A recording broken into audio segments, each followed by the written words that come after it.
Barkskin. Oh, Barkskin was changed previously, wasn't it? Which is why it's still here, because they want to make sure that you're still using the correct version of it. How did they change this again? The target's skin assumes a bark-like appearance, and at the start of each of the target's turn, the target gains temporary number of temporary hit points equal to your spellcasting. See, like, you can't use bark skin with aid, for example. Like, because, you know, it'll fuck this. I don't know. Aid got really shafted, I think. Because I think there's a pretty decent amount of ways to get temp hit points these days. Anyway. Blind sight. If you have blind sight, you can effectively see within a specific range without relying on physical sight. Within that range, you can effectively see anything that isn't behind total cover, even if you're blinded or in darkness. Moreover, you can effectively see a hidden or invisible creature in that range. Sure. Climb speed, you can move on a vertical surface. Yeah, sure. Creature types didn't get changed, right? Nope. So this entire thing is still the same. It's pretty much just these are the different types you have. D20 test, roll a D20 and add stuff. Fuck your heroic inspiration. They still put this in here. They didn't get rid of rolls a 1 for a D20 that care. I still don't like this. I am sorry to anyone who does. I still do not like player character rolls a 1 for a D20. That I don't like this. I really don't like this. I get why. I really do. From a gameplay perspective, it kind of makes sense because it's like, you know, it's the worst roll that you can have, and and a lot of players dislike rolling natural ones, so you want to put something fun in there. But what you don't realize is that this just makes rolling a 2 so much worse, because you'd rather roll a 1, because at least then you get heroic inspiration. You know, no, I am not doing this. I am not doing this. I'm sorry. I'm already not using inspiration because I don't like inspiration as a system, but I don't like this system. I really don't. Anyway. Taking a dash action allows you to make a bonus move during the current turn. Sure. We knew that. While dazed. Yes, here. Was dazed changed? No. So you can move or take one action on your turn, not both. You also can't take a bonus action or reaction. So I still think that means that, because I still think the original version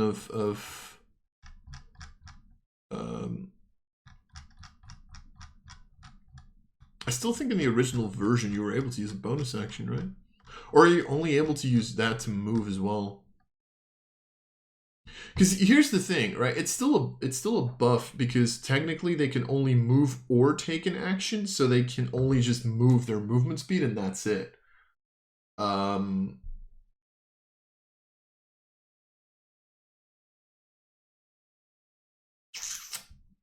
Yeah. I mean, with I still think the Cleric feature got buffed with this, pretty much. Difficult terrain. Oh god, give me a second.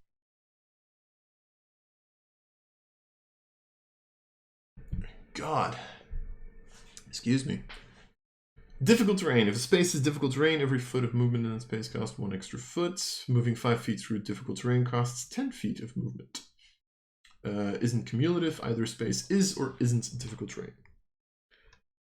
Space is difficult terrain for a creature if the space contains any of the following: a creature that isn't tiny, furniture that is small or larger. Oh yeah, pretty much what they're saying is you can move through other creatures, but if the creature isn't tiny, it's difficult terrain. Furniture, heavy snow, yeah, sure. These are just... yeah, these are just specific ones. Also liquid that's between shin and waist deep, because any deeper you'd need to swim. Narrow opening that is sized for a creature 1 size smaller. Oh yeah, that makes sense. Sorry, I have no idea why I'm reading these.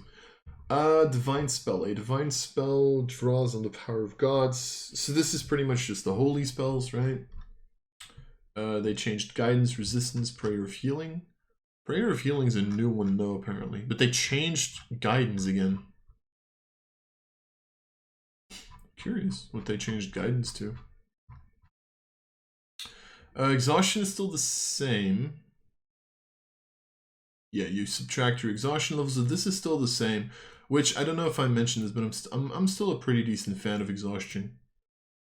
I'm still a pretty big fan of the new exhaustion. It's gonna change my lingering damage rolls a little bit, but other than that. Expertise is a special feature. Yeah, so this is still the same. If you have expertise, you get it in one skill in which you have proficiency. Never have expertise in the same skill proficiency more than once. When you make an ability check with a skill proficiency in which you have expertise, your proficiency bonus is doubled. Cool. Fly speed, sure. When you have a fly speed, you can stay aloft until you land, fall, or die. Oh shit. I actually completely forgot. So while flying, if you fall if you are incapacitated or restrained, unless you have the hover trait, pretty much. I completely forgot about that. I think gem dragons originally used to have hover. I think dragonborns don't have hover anymore, right? Oh well. Gaming sets, sure, or a set of tools. I have no idea. For a list of gaming sets, see them, but they all cost 1 gold piece. Cool. Grappled. They changed this, apparently. I am now extremely curious.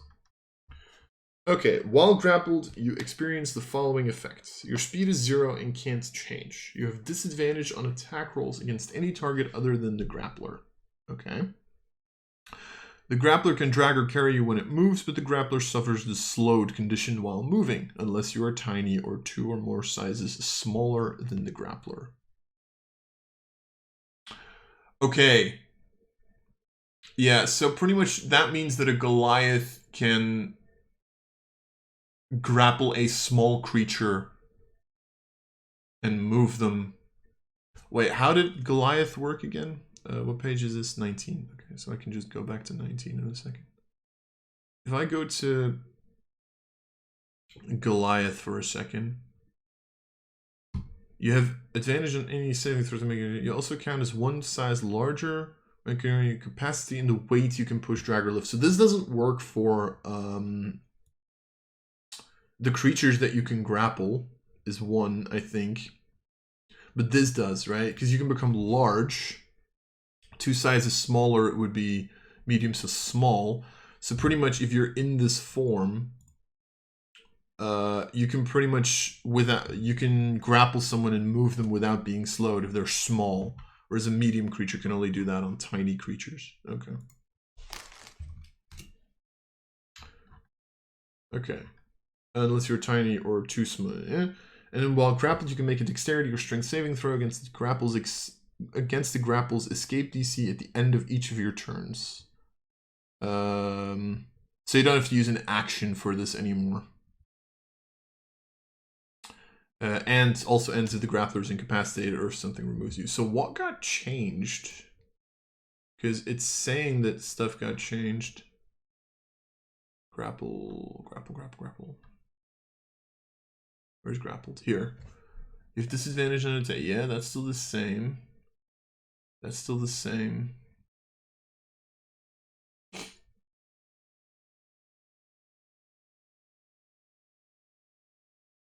What exactly got changed? I don't get it. This is still the same thing, right? Like, what am I missing here? Your speed is 0 and can't change. You have disadvantage on attack rolls against any target other than the grappler. Grappler can drag or carry you when it moves. Oh, it just says when it moves now? But the grappler suffers the slowed condition while moving. Unless you're tiny or 2 or more sizes smaller than the grappler.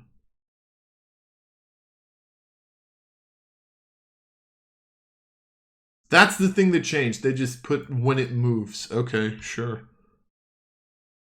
I mean, I get it. Like, it's helpful text that allows you to understand what the fuck is going on, but it seems... I don't know. And then while grappled, you can make a dexterity or strength saving throw against the grapple's escape DC at the end of each of your turns, ending the condition on yourself on a success. Condition also ends if the grappler is incapacitated or if something moves you, or if something removes you from the grapple's range. Okay, and the original thing also said the condition also ends if the grappler is incapacitated or if something moves you outside of the grapple's range without using your speed. So they just pretty much like made it, yeah, okay, okay, sure. I can live with that. Please, for the love of God, don't tell me you did the same thing with guidance. Here's a new version of the guidance spell. So still a cantrip reaction, which you take in response to an ally within 10 feet of you failing an ability check. They nerfed it from 30 feet to 10 feet? Excuse me? Oh no. Oh no. Oh wait. Oh, but they got rid of the once per long rest thing. Okay, you can channel the magical insight to the creature who failed the ability check. That creature can roll a d4 and add the number rolled to the check, potentially turning. Okay. Okay. Yes. Yes. Okay, so they got rid of the creature can't benefit from the spell again until the creature finishes a long rest, but it only happens within 10 feet now. Okay. Yes, I'm a fan of this.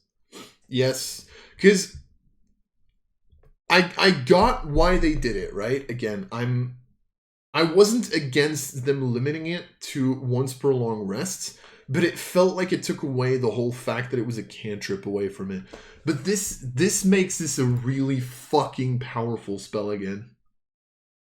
This makes this really good again. Because now you can just infinitely, like, reaction and cast a d4, right? And it's only to failing it. Oh yeah, that was a thing already. So yeah, yeah. How does this work with success levels? Like, how does this work? Like, how do you mention it? Actually, this is something that I didn't think about. How does this work with success levels? If you're like a DM and you pretty much what you say is like, okay, if you roll a 10, you get a little bit of information. If you roll a 15, you get more, and if you get a 20, you get everything. Like, because you have to tell them that they failed. Honestly, I think I'm gonna rule guidance as like you can just use the reaction and add a d4 at any time. I think I'm gonna change that personally. I would personally change this to reaction, which you take in response to you or an ally within 10 feet of you making an ability check. Maybe even with like after you've seen the result, but before. Like after you've seen the result, but before the DM tells you the effects of the result. I think I would change that personally, but that's personal preference. I don't like having to tell my players whether or not they fail, because sometimes that's not clear, right? Sometimes it's not clear if they failed an ability check or not. I don't know, personal preference. Help action never got changed, but I'm pretty sure I was a pretty big fan of what they did with it, if I'm not mistaken. Choose one of your skill proficiencies, one ally you can see or hear you. Give advantage to the next ability check that the ally makes with the chosen skill.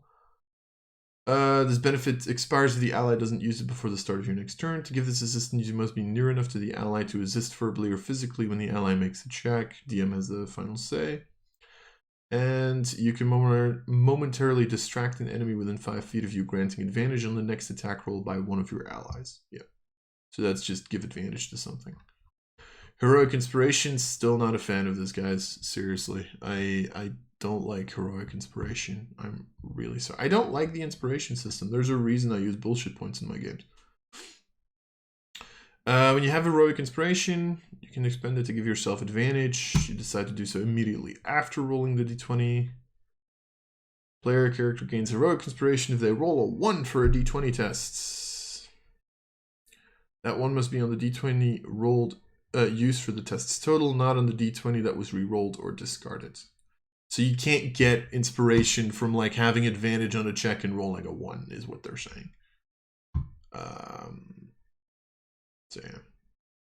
And you can reward it. You can never have more than 1 instance of heroic inspiration, which to this day, I still hate this. And if someone gives you heroic inspiration, you already have it, you can give it to another player. Like, honestly, this makes this better. I will say it. The fact that you can give inspiration to someone else, right? That makes it a little bit less bad to only have 1 instance, but I still don't like the inspiration system.